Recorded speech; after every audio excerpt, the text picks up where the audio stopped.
बिस्मिल्लाहिर्रहमानिर्रहीम। अस्सलाम वालेकुम। मेरा नाम मोहम्मद तुफ़ैल और आप देख रहे हैं YouTube channel global vlog TV. उम्मीद करता हूँ आप सब खैरियत से होंगे और अल्लाह ताला से दुआ करता हूँ अल्लाह ताला आप सबको अपनी हिफ्ज़ व अमान में रखे। शहाब भाई अपना सफ़र कब शुरू करेंगे, इस वक्त तक सबसे ज़्यादा पूछा जाने वाला सवाल, तो इसका जवाब आपको मैं इसी वीडियो में दूंगा कि शहाब भाई अपना सफ़र कब शुरू करेंगे। और दूसरा सबसे ज़्यादा पूछा जाने वाला सवाल कि शहाब भाई के मामलात कहाँ तक पहुँचे हैं और मज़ीद कितना वक्त दरकार है, तो इसका जवाब भी इंशाल्लाह मैं आपको इसी वीडियो में दूंगा। उससे पहले आप लोगों को मैं ये बताता चलूँ कि 6 दिसंबर के दिन सुबह 8 बजे मैंने एक वीडियो अपलोड की थी जिसमें अब तक की सबसे अहम और सबसे बड़ी इन्फॉर्मेशन आप लोग के साथ शेयर की थी जिसमें मैंने आप लोगों को बताया था कि शहाब भाई के जो भी मामला ताख़ीर का शिकार हो रहे थे, अल्हम्दुलिल्लाह से दोनों ममालिक के मुतल्लिका इदारों के दरमियान अब इत्तेफाक हो गया है। दोनों ममालिक के जो मुतल्लिका इदारे थे किसी एक मुद्दे पे, एक बात पे मुत्तफ़िक हो गए हैं। तो उसके बाद बहुत सारे यूट्यूबर्स की जानिब से मुझसे रब्ता किया गया और कहा गया कि इसके ऊपर थोड़ी सी वजाहत करें कि वो कौन से मामलात थे जिसके ऊपर दोनों ममालिक का मुत्तफ़िक होना ज़रूरी था। तो आपको सबसे पहले मैं बताता चलूँ कि ये वो पहला अहम स्टेप था कि दोनों ममालिक का किसी भी एक मुद्दे पर मुत्तफ़िक होना, ये पहला स्टेप था जिसकी वजह से पिछले 2 महीने से मामलात रुके हुए थे, क्योंकि दोनों ममालिक की जानिब से इत्तेफाक ही नहीं किया जा रहा था शहाब भाई के मामले को लेकर। ये वो स्टेप था अल्हम्दुलिल्लाह से जिसके ऊपर अब इत्तेफाक कर लिया गया है। और कौन कौन सी बातों पर इत्तेफाक किया गया है, ये बहुत वैलिड क्वेश्चन है जो यूट्यूबर्स की जानिब से मुझे कहा गया है कि इसके ऊपर थोड़ी सी वजाहत करो। तो सबसे पहले आपको मैं वजाहत करके बताता हूँ। देखिए, आप अच्छी तरह जानते हैं कि शहाब भाई का जो मामला है ये कोई छोटा मामला नहीं है। ये दोनों ममालिक के दरमियान एक डिप्लोमेटिक लेवल का मामला है, दोनों गवर्नमेंट लेवल का मामला है। इसलिए इसको 10-20 स्केल के ऑफिसर हल नहीं कर सकते। इसलिए ज़रूरी था कि दोनों ममालिक के दरमियान तमाम तर मामलात के ऊपर किसी जगह पर इत्तेफाक करना, अल्हम्दुलिल्लाह से वो इत्तेफाक किया गया है। तो इत्तेफाक किन बातों पर करना ज़रूरी था? पहली चीज़ तो ये कि दोनों ममालिक के दरमियान जो भी वीज़ा पॉलिसी है उसको मद्देनज़र रखते हुए भारत कौन से डॉक्यूमेंट पाकिस्तान को प्रोवाइड कर सकता है और पाकिस्तान की रिक्वायरमेंट क्या क्या है। दूसरी चीज़ ये थी कि शहाब भाई को किस कैटेगरी का वीज़ा दिया जाएगा। तीसरी चीज़ ये थी कि शहाब भाई के ऊपर कौन कौन से बॉर्डर प्रोटोकॉल अप्लाई होते हैं। और चौथी चीज़ ये कि शहाब भाई की पॉपुलैरिटी को मद्देनज़र रखते हुए उनको किस कैटेगरी की सिक्योरिटी दी जाएगी। ये वो तमाम तर मामलात हैं जिनके ऊपर दोनों ममालिक के मुतल्लिका इदारों को मुत्तफ़िक होना बहुत ज़रूरी था। ये कोई सिर्फ़ एक रिकमेंडेशन लेटर का मामला नहीं था, ये बहुत सारे मामलात थे जिसके ऊपर इत्तेफाक राय बहुत ज़रूरी थी। और अल्लाह पाक के फजलो करम से ये पहला स्टेप जो बहुत अहम था जिसकी वजह से तमाम तर मामलात रुके थे, इसे कामयाबी के साथ मुकम्मल किया गया है। अब दोनों ममालिक के मुतल्लिका इदारे किसी एक मुद्दे पर मुत्तफ़िक हैं और आने वाला जो भी प्रोसेस है उसको भी जल्द से जल्द मुकम्मल करने की भी यकीन दहानी कराई गई है। और ये सिर्फ एक ही मामला नहीं है, इसके 3 स्टेप हैं। स्टेप नंबर 1 जो मुकम्मल हो गया है, इसके बाद 2 स्टेप हैं, वो दोनों स्टेप भी मुकम्मल करना बहुत ज़रूरी है। शहाब भाई के पास वीज़ा होने के बावजूद भी शहाब भाई सफ़र शुरू नहीं कर पाएंगे जब तक वो ये अगले दोनों स्टेप भी मुकम्मल नहीं करेंगे। तो दूसरा स्टेप क्या है, पहले मैं आपको वो बताता हूँ। तो दोनों ममालिक के दरमियान जो भी मामलात तय हुए हैं, तयशुदा मामलात के मुताबिक भारत की जानिब से मुकम्मल रिकॉर्ड ऑफिशियल तरीके से पाकिस्तान को प्रोवाइड किया जाएगा।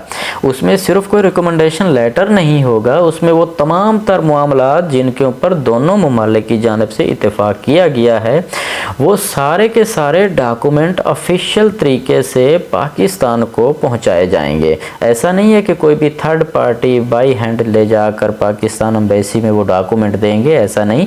एक लीगल तरीके से, ऑफिशियल तरीके से डॉक्यूमेंट ऑफिशियल पहुंचाने का एक तरीकाकार मौजूद है। तो जब पाकिस्तान में वो डॉक्यूमेंट पहुंचेंगे तो उन डॉक्यूमेंट को वेरीफाई किया जाएगा। वेरीफाई करने के बाद उन डॉक्यूमेंट को अप्रूव किया जाएगा। अप्रूव करने के बाद शहाब भाई एलिजिबल हो जाएंगे अपना वीज़ा अप्लाई करने के लिए, और उसके बाद शहाब भाई वीज़ा अप्लाई करेंगे और शहाब भाई को वीज़ा दिया जाएगा। ये स्टेप नंबर है 2, जो बहुत जल्द मुकम्मल किया जा सकता है भारत की जानिब से। जैसे ही ऑफिशियल डॉक्यूमेंट दिए जाएंगे और उसके बाद फ़ौरन पाकिस्तान की जानिब से वो डॉक्यूमेंट अप्रूव किए जाएंगे और फिर शहाब भाई इस काबिल हो जाएंगे कि वो अपना वीज़ा अप्लाई कर सकते हैं। ये है स्टेप नंबर 2। वीज़ा इशू हो गया, शहाब भाई फिर भी सफ़र शुरू नहीं कर सकते जब तक वो स्टेप 3 पर अमल दरामद नहीं होता।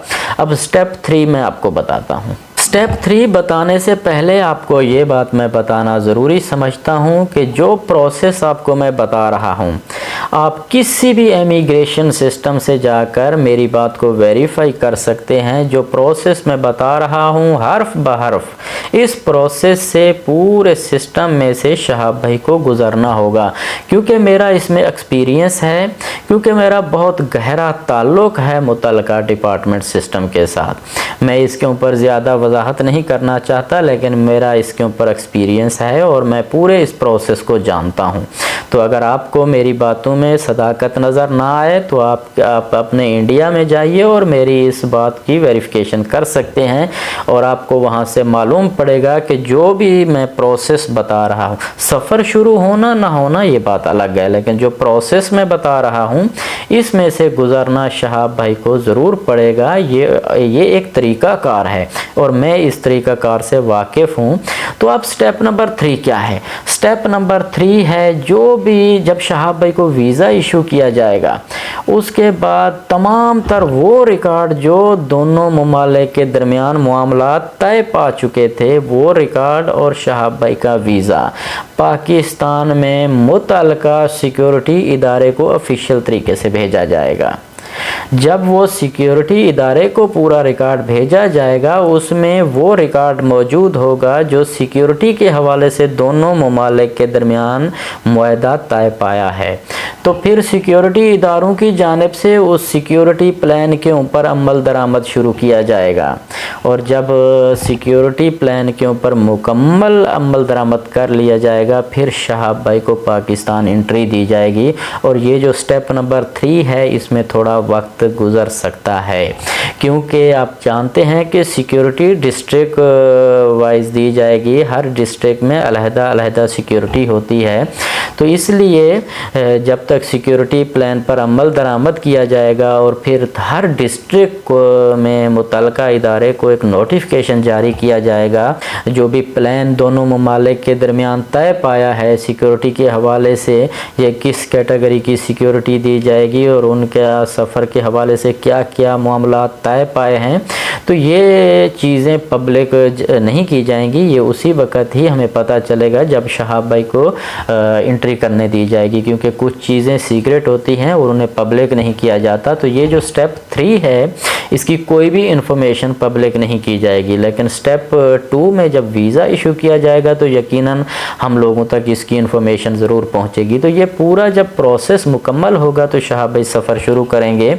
और जो स्टेप 1 है अल्हम्दुलिल्लाह से मुकम्मल हो गया है। स्टेप 2 भी बहुत तेज़ी से मुकम्मल किया जा सकता है। अब उसके ऊपर कितनी पेशरफ्त हुई है वीज़ा के हवाले से स्टेप 2 के ऊपर, तो इसकी अभी तक आज के डेट तक मेरे पास कोई इन्फॉर्मेशन नहीं है, मैं रिसर्च ज़रूर करूँगा। लेकिन स्टेप 3 के ऊपर कुछ दिन लग सकते हैं, ये मेरा कहना है, लेकिन हो सकता है वहाँ ये भी हिदायत दी जाए कि इसके ऊपर जल्द से जल्द मुकम्मल किया जाए जो भी प्रोसेस है। तो आने वाले वक्त में जैसे ही शहाब भाई के सफ़र के हवाले से मेरे पास इस मुतालिक कोई भी लेटेस्ट अपडेट आएगी, आप लोगों को ज़रूर बताऊँगा। उम्मीद करता हूँ कि मेरी आज की ये जो वीडियो है आप लोगों के लिए बहुत ज़्यादा इन्फॉर्मेटिव रही होगी। तो आप सब लोग अपना ख्याल रखिएगा। अल्लाह हाफ़िज़।